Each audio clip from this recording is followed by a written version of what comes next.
तरीके से टीडीएस भी एक टैक्स है जिसका मीन्स होता है टैक्स डिडक्टेड एट सोर्स, या फिर हम टैक्स डिडक्टेड एट सर्विस भी कह सकते हैं।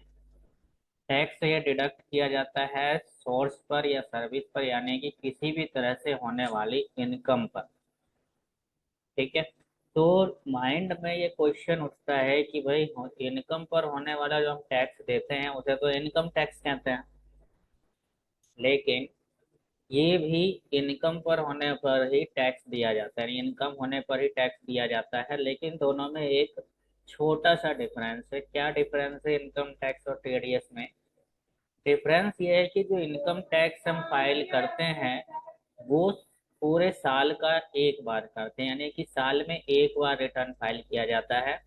और इनकम टैक्स पर टैक्स पेमेंट करने का एक क्राइटेरिया सेट है कि आपकी इनकम अगर 3 लाख रुपए तक है तो आपको टैक्स पे करना पड़ेगा, अदरवाइज आपको कोई जरूरत नहीं है। इसी तरीके से सीनियर सिटीजन के लिए, सुपर सीनियर सिटीजन के लिए, उनके लिए अलग अलग क्राइटेरिया सेट है। यानी इनकम टैक्स हम जब ही पे करते हैं जब हम उस क्राइटेरिया में एंटर करते हैं जो क्राइटेरिया बाय गवर्नमेंट सेट किया गया है कि आपको इतने इनकम होने पर भी टैक्स पे करना है। बट टीडीएस में ऐसा नहीं है। टीडीएस आपको चाहे 1 रुपए की भी इनकम हो रही है तो आपको पे करना होता है। ठीक है। ये पे कैसे किया जाता है? तो ये एक नॉर्मल पर्सन के लिए नहीं होता है, ये एक बिजनेसमैन कह सकते हैं, ट्रेडर कह सकते हैं, उनके लिए ये होता है। क्यों? क्योंकि अगर ये इनकम का होती है इनको, तो जिस रूप में इनको इनकम हो रही है और जिस टाइम हो रही है उसको इनकम ही होती है टीडीएस डिडक्ट करके, यानी कि जिससे हमें इनकम हो रही है वो टीडीएस डिडक्ट करके ही हमें पेमेंट करता है। मैं एग्जाम्पल की बात करूं कैसे? सपोज एक रिचार्ज करवाने जाते हैं हम फोन में, तो जो आपको रिचार्ज करके देता है, जितने का आपने रिचार्ज करवाया उतने का उसने कर दिया, बट उसको भी कुछ इनकम होती है। 1%, 2%, ½ % उसको कमीशन दिया जाता है।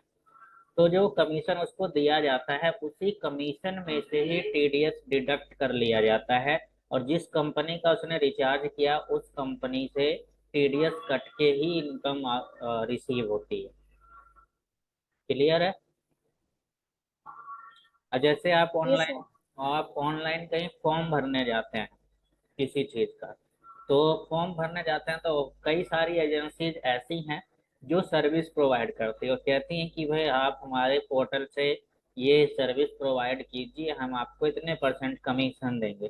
तो कमीशन के रूप में क्या हो रहा है? रिसीव हो रहा है, इनकम ही तो हो रही है, बट उस कमीशन में से टीडीएस पहले ही डिडक्ट कर लिया जाता है। जैसे ही आपको इनकम होती है, इनका कमीशन की अमाउंट फिक्स हुई, उसमें से कुछ % टीडीएस डिडक्ट कर लिया जाता है, जिसका कि कुछ अलग अलग परसेंटेज, अलग अलग क्राइटेरिया सेट होता है।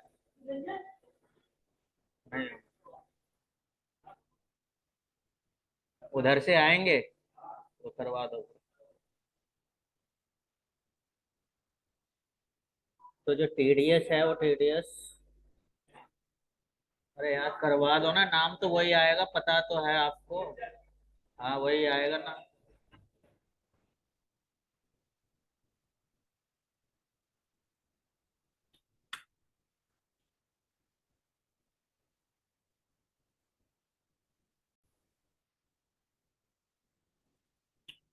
तो मैं टीडीएस के बारे में आपको बता रहा था कि टीडीएस है क्या और इनकम टैक्स और टीडीएस में डिफरेंस क्या है।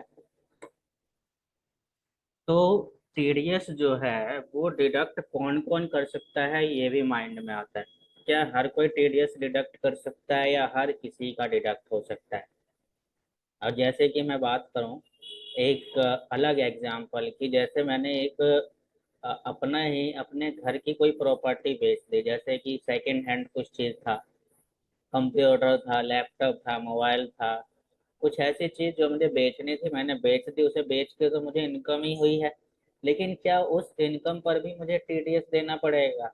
नहीं, तो उस इनकम पर टीडीएस नहीं देना है। अब टीडीएस डिडक्ट कौन कर सकता है? ये डिपेंड करता है कि टीडीएस डिडक्ट कौन कर रहा है? जो टीडीएस डिडक्ट करेगा उसी को ही टीडीएस देना होता है, अदरवाइज हम हर किसी को टीडीएस नहीं देते हैं। हालांकि हमें पता भी नहीं लगता है कि हम टीडीएस दे रहे हैं। हालांकि ये जो टीडीएस है वो गवर्नमेंट के पास जाता है, कोई भी टैक्स गवर्नमेंट के पास ही जाएगा। अब मैं एक और एग्जांपल लेता हूँ कि मैं रेंट पे रह रहा हूँ किसी के यहाँ। मैं रेंट पर रह रहा हूँ, लेकिन अब है क्या, जब महीने आया तो मैंने उसको रेंट दिया। तो जब मैं उसको रेंट दूंगा तो रेंट में से मैं कुछ परसेंटेज काट लूंगा, जो कि टीडीएस का रूप होगा। तो मैं उसका रेंट का टीडीएस काट करके उसको रेंट दूंगा। लेकिन अब ये बात आती है कि क्या हर कोई ऐसे करता है? हर कोई नहीं करता है। अब ये ध्यान रखना है कि टीडीएस डिडक्ट कौन कर सकता है? सिर्फ वही पर्सन डिडक्ट कर सकता है जिसके पास टैन कार्ड हो। पैन कार्ड नहीं, टैन कार्ड। एक नॉर्मल पर्सन के पास पैन कार्ड होता है, बट जो टीडीएस डिडक्ट करता है उसके पास टैन कार्ड होना चाहिए। पैन की फुल फॉर्म होती है permanent account number, but tan की फुल फॉर्म होती है टैक्स असेसमेंट नंबर। क्लियर है? ये सब। तो टीडीएस कौन डिडक्ट कर सकता है? जिसके पास पैन कार्ड है, सिर्फ वही डिडक्ट कर सकता है, और किसी को भी राइट नहीं है कि वो टीडीएस डिडक्ट करे। और हर एक तरह की सर्विस पर अलग अलग तरह के टैक्स डिसाइड किए गए हैं। तो ये जो है टैक्स किन पर कितना है, तो मैंने ये आपको अभी मेल भी कर दिया है। ये जो है पूरा इनकम टैक्स डिपार्टमेंट की पूरी साइट से उठाया गया है। आप चाहो तो ऑनलाइन सर्च भी कर सकते हो कि कहाँ पर कितना है। तो यहाँ पर देख रहे हो हर एक तरह की सर्विस के लिए अलग अलग सेक्शन डिसाइड किए गए हैं, और उनको अलग अलग टैक्स के अंडर रखा गया है। अगर मैं बात करूँ, यहाँ पर देख रहे हो कि 192 सेक्शन है पेमेंट ऑफ सैलरी, यानी कि आप कहीं काम कर रहे हो, आप एम्प्लॉई हो, तो जो आपको सैलरी मिलेगी उसमें से टीडीएस कट के मिलती है। अब वो टीडीएस कितना मिलेगा, तो यहाँ पर है normal slab rate. Normal slab rate यानी कि 10%। 10% नॉर्मल है। आपका 10% टीडीएस कट के आपको सैलरी प्रोवाइड की जाती है। गवर्नमेंट हो प्राइवेट हो, जिसके पास 10 नंबर है, चाहे वो गवर्नमेंट है चाहे वो प्राइवेट है, 10% डिडक्ट करके ही आपको सैलरी प्रोवाइड की जाएगी। उसके अलावा ऐसा नहीं है कि कोई कंपनी 10 का डिडक्ट कर रही है, कोई 5 कर रही है, कोई 15 कर रही है, ऐसा कुछ नहीं है। जो गवर्नमेंट की तरफ से डिसाइड किया गया है उतने ही क्राइटेरिया में डिडक्ट कर सकती है कंपनी। अगर इससे ज़्यादा करती है तो एम्प्लॉय उस पर केस कर सकता है, उसको राइट है। ठीक है। इसी तरीके से आते हैं 192 ए में क्या आता है, तो ये प्रोविडेंट फंड से जो इनकम हो रही है उस पर भी टीडीएस डिडक्ट होता है। पीएफ जो होता है एम्प्लॉय का, तो उस पर भी 10% होता है टीडीएस। बट इसका एक क्राइटेरिया है कि 5 लाख रुपए तक अगर आप पीएफ विड्रॉ करते हो इकट्ठे, तो आपका 10% टीडीएस डिडक्ट हो जाता है। हर तरह के पीएफ की इनकम पर नहीं होता है। मैंने बताया भाई, जब हम पीएफ विड्रॉ करते हैं और इकट्ठा हो जाता है हमारे पास 5 लाख रुपीज, तो उससे कम करते हो तो कोई टीडीएस डिडक्ट नहीं होगा, बट उससे ज़्यादा करते हो तो आपका 10% डिडक्ट हो जाता है। ऐसे ही interest on security. Security deposit किए, सिक्योरिटी के रूप में कुछ अमाउंट डिपॉजिट कर दी, कुछ शेयर डिपॉजिट कर दिए, बॉन्ड डिपॉजिट कर दिए, तो उस पर भी ब्याज मिलता है, इंटरेस्ट मिलता है, तो वो भी एक तरह की इनकम है। तो उस पर भी जो इनकम होती है उसमें से 10% टैक्स डिडक्ट हो जाता है। उसमें कई तरह के हो सकते हैं। और सिक्योरिटी क्या क्या हो सकती है, आपने डिवेंचर्स पढ़े होंगे 12th क्लास में। पढ़े हैं डिवेंचर्स? डिवेंचर्स या सिक्योरिटी, तो ये अकाउंट में होता है, ऐसा शेयर्स होते हैं, बॉन्ड्स होते हैं। तो ये सारी चीजें जो है सिक्योरिटी के रूप में आती है। ऐसे ही यहाँ पे बहुत सारे हैं, तो इनको एक बार पढ़ना। जो ज्यादातर यूज में आते हैं मैं वो बता देता हूँ। एक तो पेमेंट ऑफ सैलरी, इसका सेक्शन 192 याद रखना है, 10% टैक्स डिडक्ट होता है। उसके बाद आते हैं इनमें से एक तो ये वाला 194 B, income by way of winning from lotteries, क्योंकि आजकल ऑनलाइन गेमिंग बहुत चल रही है। ऑनलाइन गेम खेल के लोग आजकल इनकम करते हैं। तो ये भी ध्यान रखने वाली चीज है कि कितना परसेंट टैक्स करता है। तो हाईएस्ट जो है वो 30% है, और किसी भी तरह से जीती हुई इनकम जो होती है, अमाउंट जो जीती जाती है, विनिंग होती है, उस पर 30% टैक्स डिडक्ट होता है। और जैसे किसी की 1 करोड़ की लॉटरी लग गई, तो वो उसको 1 करोड़ रुपए पूरा नहीं मिलता है, उसमें से 30% डिडक्ट होके उसके अकाउंट में पैसा आता है, जो कि 194 बी में आ जाता है।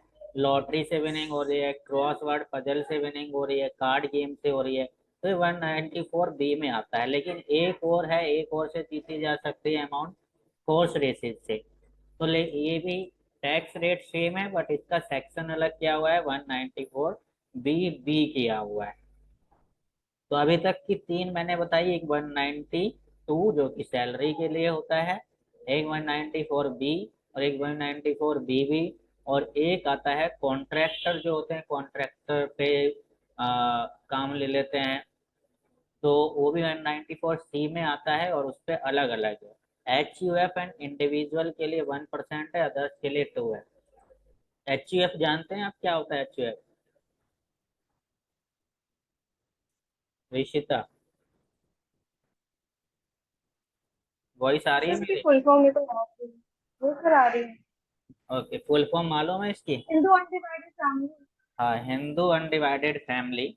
बट ये होते क्या है, हिंदू अनडिवाइडेड फैमिली वो लोग होते हैं जिनका बिजनेस पीढ़ियों से चलता हुआ आ रहा है। पीढ़ियों से कहने का मतलब कि जो आज करंट टाइम में कोई बिजनेस कर रहा है, तो वही बिजनेस पहले उसके फादर किया करते थे, वही बिजनेस उनके ग्रैंडफादर किया करते थे, वही बिजनेस उनके ग्रैंडफादर के फादर किया करते थे। यानी कि कोई ऐसा बिजनेस है जो पीढ़ियों से वही करते आ रहे हैं, यानी उन्हीं की फैमिली करते हुए आ रही है, वो होते हैं हिंदू अनडिवाइडेड फैमिली। नहीं क्लियर? सर। इस तरह के तो हालांकि आजकल बहुत कम बिजनेस मिलते हैं, बहुत कम होते हैं इस तरह के। इंडिविजुअल्स आप जानते हो, इस तरह के जो यस होते सर। हैं उन पर 1%, एंड अदर्स हैं तो 2% किसी भी तरह के हो सकते हैं। तो ये हो गया। और एक आजकल इंश्योरेंस भी बहुत चल रहा है, इंश्योरेंस करवाते हैं उसका कमीशन मिलता है, तो इस पर 5% है। इसका सेक्शन है 194 डी। इसी तरीके से लाइफ इंश्योरेंस पॉलिसी है, उस पर भी 5 ही है, लेकिन इसका सेक्शन अलग कर दिया गया है। ये जब आप करते रहोगे तब आपको याद होंगे, याद करने से तो होंगे नहीं। दूसरी चीज यहाँ पर देखिए, ये रेंट आ गया है 194 आई।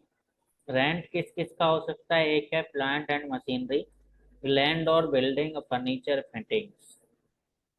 उन दोनों पे अलग अलग है। अगर हम प्लांट एंड मशीनरी की बात करें तो इस पर 2% टैक्स डिडक्ट होता है। आजकल प्लांट और मशीन भी रेंट पर ले लिए जाते हैं, तो उस पर 2% टैक्स डिडक्ट करके पेमेंट की जाती है। एंड लैंड वगैरह पे अगर ऐसी कोई चीज रेंट पे ली हुई है तो उस पर 10%। आई के साथ साथ आपको एक 194 जे भी याद रखना पड़ता है। ये दो तो मोस्ट इम्पोर्टेंट है, एक 192 और एक 194 जे, जो कि फीस फॉर प्रोफेशनल और टेक्निकल फीस, जैसे आजकल डॉक्टर वकील वगैरह होते हैं, तो ये सारी चीजें इसमें आ जाते हैं। 194 जे में क्या आता है, यहाँ पर है टेक्निकल सर्विस के लिए सम पेड और payable towards fees for technical service 2%। और 2% ये है अगर क्या किया जाता है, payable towards royalty in nature of consideration for sale, या फिर डिस्ट्रीब्यूशन, या फिर एग्जीबिशन ऑफ सिनेमाटोग्राफिक फिल्म। अगर और कोई सम है तो उस पर 10%, इन दोनों के अलावा। यहाँ पर नीचे एक नोट दिया गया है, इफेक्ट कहाँ से करते हो, फ्रॉम 1 जून 2017 से टीडीएस जो है वो 2% होता है। केस क्या है, engage in business of operation of call centre, यानी कि अगर उसको कॉल सेंटर में कन्वर्ट कर दिया गया है तो 2%, अदरवाइज 10% ही रहेगा। तो इसका जो नॉर्मल होता है वो 10% ही होता है, ये 2% होता है इस नोट को। जब हम ये कोई भी नोटिस वेरीफाई होता है किसी भी कंडीशन में, ये वाला नोटिस, तो अदरवाइज 10 ही लगता है, 10%। तो ये जो है ये थी कुछ जो मैंने बताई है। और एक और जो ये नया सेक्शन बना था 194 एन, अभी ज्यादा दिन नहीं हुए हैं इसको, 3 से 4 साल हुए हैं इस सेक्शन को बने हुए। तो ये क्या है, यहाँ पर किस चीज के लिए होता है, जब आप कैश विड्रॉल करने जाते हैं बैंक से, आपके खाते में पैसा जमा है और आप पैसे निकालने जाते हैं, तो उस पर भी आपको टीडीएस देना पड़ता है। आपको मालूम था ये? पता था आपको? अब आप कहोगे नो जब सर। तो हमारा ही पैसा है और हम ही निकाल रहे हैं तो हमारी ये इनकम कहाँ से हुई, हम उस पर टैक्स क्यों देंगे? तो ये गवर्नमेंट का रूल है कि अगर आपके अकाउंट में पैसा जमा है और आप कुछ अमाउंट विड्रॉ करते हैं, तो वो कुछ अमाउंट कितनी है, तो वो नीचे दी हुई है कि अगर आप 1 करोड़ से ऊपर विड्रॉल करते हैं इकट्ठा, कैश की बात हो रही है, तो कैश विड्रॉल अगर आप 1 करोड़ से ऊपर कर रहे हैं तो आपको 2% देना होगा टीडीएस। और अगर आप 20 लाख से ऊपर कर रहे हैं तो आपको 2.5% देना होगा। ठीक है, ये जो चीज है यहाँ पर नीचे भी दिया हुआ है, देखिए 20 लाख 1 करोड़, ये यहाँ पर, अच्छा ये अलग दे दिया, किसी और चीज का है भाई, नीचे है इसके।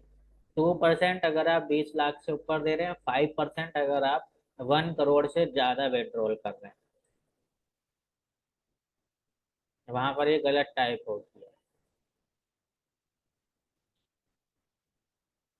ठीक है, तो ये कैश विड्रॉल करना गवर्नमेंट की तरफ से अलाउड नहीं है, लेकिन आप करते हो तो उस पर चार्ज लग जाता है, वो किस रूप में, टीडीएस के रूप में। गवर्नमेंट कहते हैं यूपीआई करो, फंड ट्रांसफर करो, करोड़ों की करो, कोई दिक्कत नहीं है, लेकिन आपको कैश अलाउड नहीं है, कैश में ट्रांजैक्शन करना अलाउड नहीं है। ये अभी ही आया है, ओके सर। 4 साल हो रहा है। तो ये बहुत सारे हैंगे। और यहाँ पर देखिए एक पॉइंट और भी है, where the person is not resident in India. ऊपर तो था रेजिडेंशियल जो कि इंडिया में रह रहे हैं, ये है उन लोगों के लिए जो इंडिया से बाहर है। तो ये कुछ थे, उनको देखना भी है। अब मैंने टीडीएस के बारे में आपको बताया था कि टीडीएस कौन डिडक्ट कर सकता है, जिसके पास 10 नंबर हो, 10 कार्ड हो, सिर्फ वही डिडक्ट कर सकता है, और किसी के पास ये राइट नहीं है। और दूसरी बात आती है कि किनका होता है ये टीडीएस जो है डिडक्ट, किनका होता है हर किसी का है। अगर आ, मैं किसी को पेमेंट कर रहा हूँ, इनकम हो रही है सामने वालों की, तो अगर मैंने 10 में रजिस्ट्रेशन करा रखा है तो मैं टैक्स डिडक्ट करूंगा ही करूंगा। सामने वाले ने रजिस्ट्रेशन करा रखा हो नहीं करा रखा हो, उससे लेना देना कुछ भी नहीं है। बट अगर मैंने 10 में रजिस्ट्रेशन करा रखा है तो मैं टीडीएस काट कर ही उसको पेमेंट करूंगा। और जब मैं टीडीएस काट के करूंगा तो मैं उस टैक्स को रखूंगा कहाँ पर, तो मैं उस टैक्स को गवर्नमेंट को पे करूंगा, वो नहीं करेगा, मैं करूंगा, क्योंकि टीडीएस मैंने काट के उसको पेमेंट करा है। तो उसका प्रोसेस होता है, टीडीएस रिटर्न फाइल की जाती है, और रिटर्न फाइल करके एक चालान मिलता है, उसको डिपॉजिट किया जाता है बैंक में जाके, और फिर उसको इशू किया जाता है जिसका टीडीएस काटा गया है। तो यहाँ पर है, देखिए प्रोसेस इसका, एक सेलर होता है जिसको हम डिडक्टी कहते हैं, यानी कि जो टैक्स ये है, सेलर जो सामान बेचता है तो इनकम उसको होगी, वो प्रोवाइड सर्विस प्रोवाइड करता है। एक बायर होता है डिडक्टर, यानी जो पैसे टैक्स काटता है। डिडक्टी जिसका टैक्स काटा जाता है, और बायर जो टैक्स डिडक्ट करता है। दो चीज होते हैं, यहाँ पर उल्टा होता है। पीछे क्या होता था कि जो सेल कर रहा है टैक्स वो काटता था परचेज करने वाले का। बट यहाँ पर उल्टा क्या है कि यहाँ पर टैक्स कौन डिडक्ट करता है, जो परचेज करता है वो टैक्स डिडक्ट करके करता है सेलर का। ठीक है, दो जने होते हैं इसमें, डिडक्टिव और डिडक्टर, यानी सेलर और बायर। अब इसमें क्या है, बायर यहाँ लिखा भी है, buyer deducts the tax at the time of payment of advance or while accounting the bill received।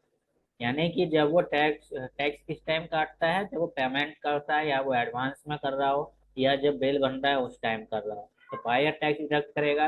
उसके बाद बायर डिपॉजिट करेगा उस काटे हुए अमाउंट को ब्रांच में जाके, यानी बैंक की ब्रांच में जा करके। फिर जब वो बैंक में डिपॉजिट करेगा तो बायर इशू करेगा एक 16A फॉर्म, यानी जब उसको डिपॉजिट करता है तो उसको एक चालान मिलता है बैंक से, उसको चालान को वो इशू करता है, वही 16A फॉर्म होता है, तो वो दे देता है सेलर को। ठीक। जब 16A जनरेट हो जाता है तो रिटर्न फाइल की जाती है साल की, साल में भी होती है, ये दो तरह की रिटर्न फाइल की जाती है। नहीं, टीडीएस जो होता है क्वार्टरली फाइल की जाती है, income tax annually return file की जाती है। टीडीएस क्वार्टरली होती है यानी कि हर 3 महीने में। ठीक है। लेकिन अब इसमें एक फायदा भी है। फायदा क्या है? फायदा लेकिन उनको है जो आईटीआर फाइल करते हैं। आईटीआर मतलब इनकम टैक्स रिटर्न। फायदा क्या है कि जिनका टीडीएस डिडक्ट हो रहा है और वो अगर आईटीआर फाइल कर रहे हैं तो उनको टीडीएस का पैसा रिफंड हो जाता है। समझ रहे हो मेरी बात? कि ओके सर। जिनका टीडीएस डिडक्ट हो रहा है, अगर वो ईयर के एंड में इनकम टैक्स रिटर्न फाइल करता है तो उसको टीडीएस का पैसा रिफंड हो जाता है। उसको जितने भी टीडीएस उसके इनकम में से डिडक्ट हुई है वो सब रिफंड हो जाती है। अगर उसकी इतनी इनकम नहीं है कि वो इनकम टैक्स पे करने के क्राइटेरिया में नहीं है, तो उसके बैंक में वो पैसा रिफंड हो जाता है जितना उसका टीडीएस काटा गया है। अगर उसकी ओके सर। अमाउंट, उसकी इनकम इतनी है कि उसको इनकम टैक्स पे करना पड़ेगा, तो उसी टीडीएस काटी हुई अमाउंट में एडजस्ट हो जाती है। और सपोज उसका टीडीएस कटा 100 रुपये और उसको इनकम टैक्स रिटर्न भरना है 200 रुपये, तो उसको 200 रुपये नहीं भरना पड़ेगा, उस 200 में से वो 100 रुपये लेस हो जाएंगे और 100 रुपये ही उसको पे करना पड़ेगा। और सपोज उसने 100 रुपये टीडीएस पे कर दिया बट उसकी इनकम टैक्स की अमाउंट कुछ बनी ही नहीं, तो वो वाली 100 रुपये की अमाउंट उसके बैंक में रिफंड हो जाएगी। ठीक है। Okay sir. हाँ, ये गवर्नमेंट ने रूल बना रखा है।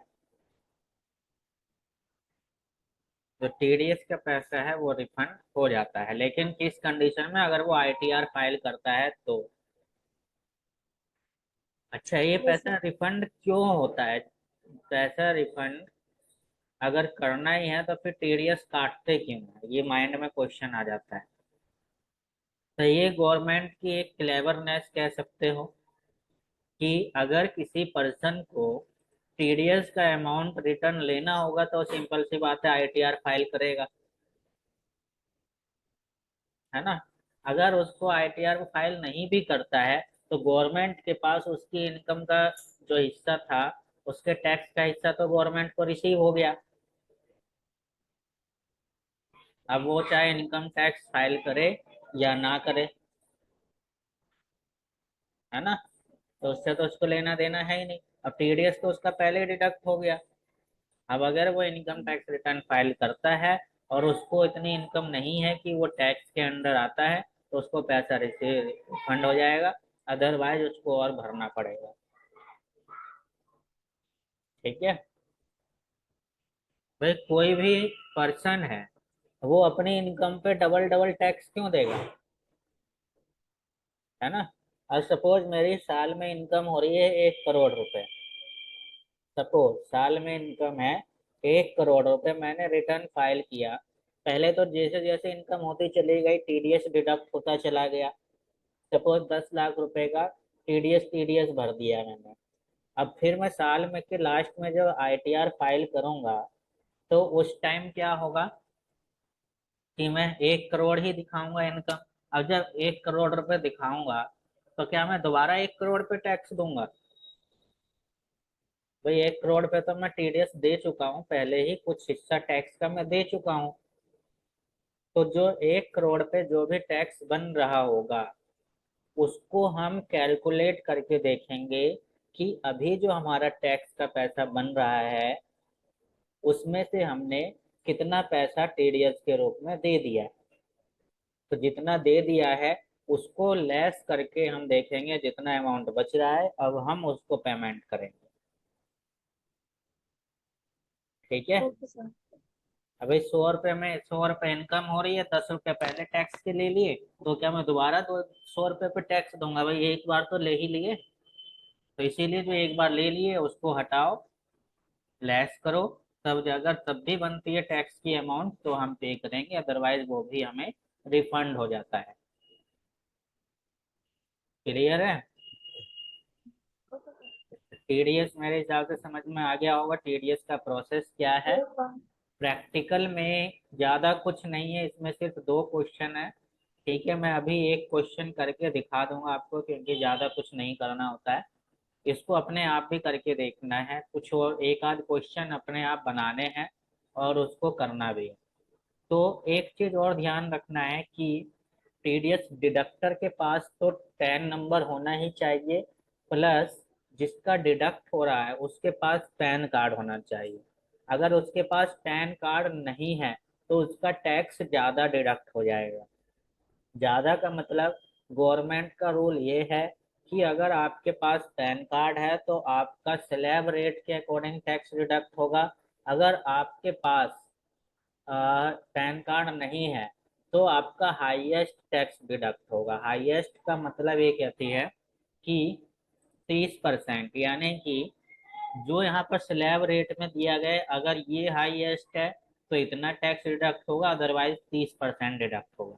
यानी पैन कार्ड नहीं है तो आपका 30% डिडक्ट होगा, जिस पर 10% भी डिडक्ट होना होता है उस पर भी 30% डिडक्ट हो जाएगा, अगर पैन कार्ड नहीं है तो। क्लियर है? Yes, sir.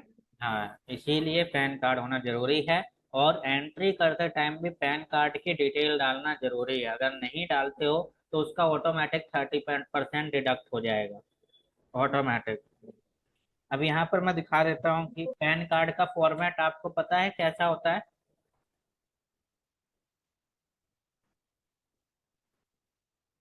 पैन कार्ड और पैन कार्ड, चलो मैं दिखा देता हूँ, मैं भेज भी दूंगा, मेरे पास है।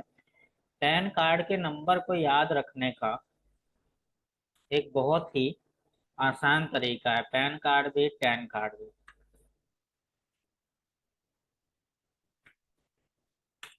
पैन नंबर में भी 10 नंबर होते हैं और 10 नंबर में भी 10 ही होते हैं। तो हर एक वर्ड का अलग अलग मीन्स होता है, जैसे कि ये आप देख रहे हो, ये पैन नंबर। शुरू में 5 अल्फाबेट होते हैं, फिर 4 डिजिट होती है, फिर एक अल्फाबेट होता है हर एक पैन कार्ड में, चाहे वो कंपनी का पैन कार्ड हो चाहे एक नॉर्मल पर्सन का हो। अब इनका मीन्स होता है, क्या मीन्स होता है, तो यहाँ पे लिख भी रखा है क्या, कि जो शुरू में 3 लेटर होते हैं वो कुछ भी हो सकते हैं रैंडमली, इसमें कोई बाउंडिंग नहीं है। बट जो फोर्थ होती है वो क्या शो करता है, पर्सन का स्टेटस। स्टेटस का मतलब ये नहीं कि वो अमीर है या गरीब है, वो स्टेटस नहीं। स्टेटस का मतलब कि वो है कौन, कौन का मतलब वो इंडिविजुअल है या नॉर्मल पर्सन है। अगर पी है तो इंडिविजुअल के लिए पी आता है, कंपनी है तो पी की जगह सी आ जाएगा, एसोसिएशन है तो ए आ जाएगा, फर्म है तो एफ, और एच है तो एच, और ट्रस्ट है तो टी। ये फोर्थ लेटर में इन्हीं में से कोई एक मिलेगा, ये फिक्स है। ठीक है, उसके बाद आते हैं फिफ्थ लेटर पे। यहाँ पर क्या होता है, ये जिसका भी पैन कार्ड बन रहा है उसके नाम के सर नेम का फर्स्ट लेटर होता है, यानी उसके लास्ट नेम का फर्स्ट लेटर। अगर किसी का नाम है पिंकी कुमारी तो कुमारी का फर्स्ट नेम फर्स्ट लेटर के। अगर किसी का लास्ट नेम ही नहीं है, सर नेम ही नहीं है, सपोज पिंकी है तो पिंकी का आ जाएगा पी, वही लास्ट नेम बन जाता है, वही सर नेम बन जाता है। ठीक है, तो ये याद हो जाएगा आसानी से। उसके बाद ये 4 डिजिट कुछ भी हो सकती है, और ये लास्ट की भी कुछ भी हो सकती है, कोई इसमें बाउंडेशन नहीं। ठीक है, तो ये पैन कार्ड का भी फॉर्मेट पता लग गया, 10 हो गए। पहले 5 अल्फाबेट, 4 लेटर, फिर एक अल्फाबेट, और 5 में से शुरू के 3 कुछ भी हो सकते हैं। फिर उसके बाद के जो 2 लेटर हैं